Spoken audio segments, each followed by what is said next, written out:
आपल्या महाराष्ट्राच्या राजकारणात सध्या एक प्रश्न वेगाने पुढे येत आहे. महाविकास आघाडी कमकुवत होत चाललेली आहे. विरोधकांमध्ये स्पष्ट नेतृत्व दिसत नाही आणि अशा वेळी राज ठाकरे पुन्हा एकदा आक्रमक भूमिकेमध्ये दिसत आहे.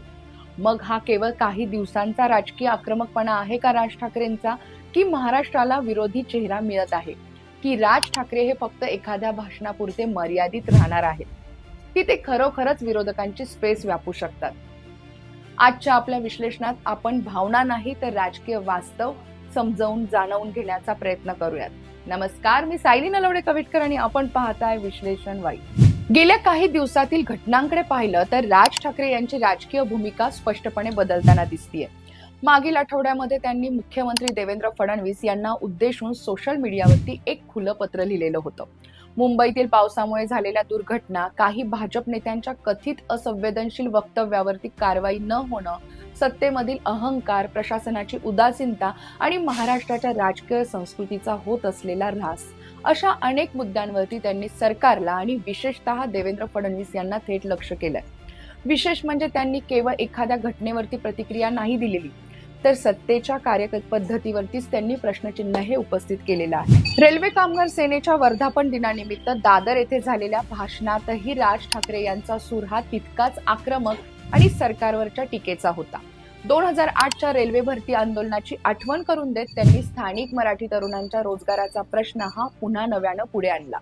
रेल्वे भरती, स्टेशनवरील व्यवसाय, स्थानिकांना मिळणाऱ्या संधी आणि त्याचबरोबर ती मराठी माणसाच्या हक्कावरती त्यांनी पुन्हा एकदा भर दिला.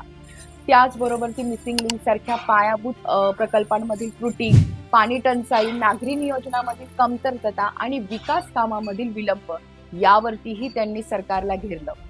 देवेंद्र फडणवीस यांच्या विधानसभेमधील भाषण शैलीची मिमिक्री करत त्यांनी राजकीय टीकाही केली आणि मराठी अस्मितेचा मुद्दा पुन्हा एकदा केंद्रस्थानी आणला.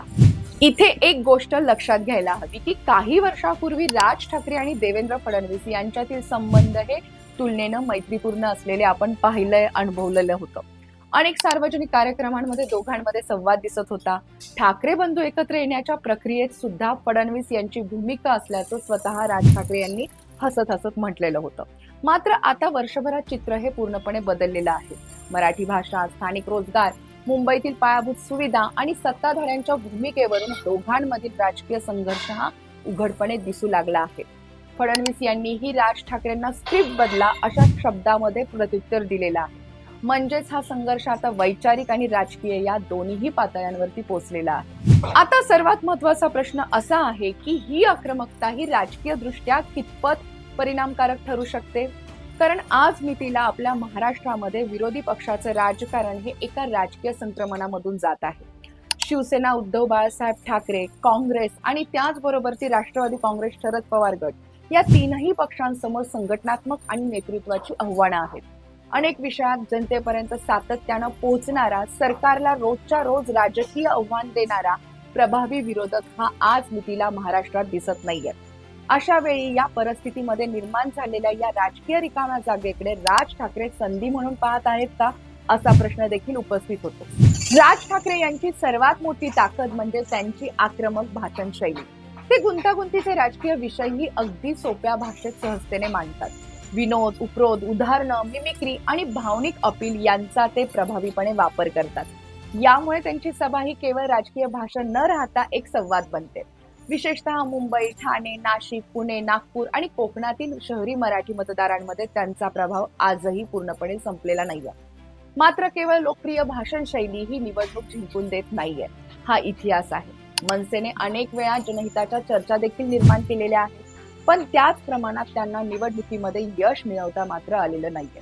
ही वस्तुस्थिती नाकारता येणारी नाहीये. त्यामागे संघटनात्मक मर्यादा, राज्यभर मजबूत कार्यकर्त्यांचं जाळं नसणं, आर्थिक आणि राजकीय संसाधनांची कमतरता आणि सातत्यानं मतदारांशी संपर्क राखण्यात आलेल्या अडचणी ही प्रामुख्याने कारण आहेत. त्यामुळे राज ठाकरे विरोधकांची स्पेस व्यापू शकतात का, तर याचं उत्तर फक्त भाषणांमध्ये नाहीये, तर संघटना उभारण्यामध्ये दडलेला आहे.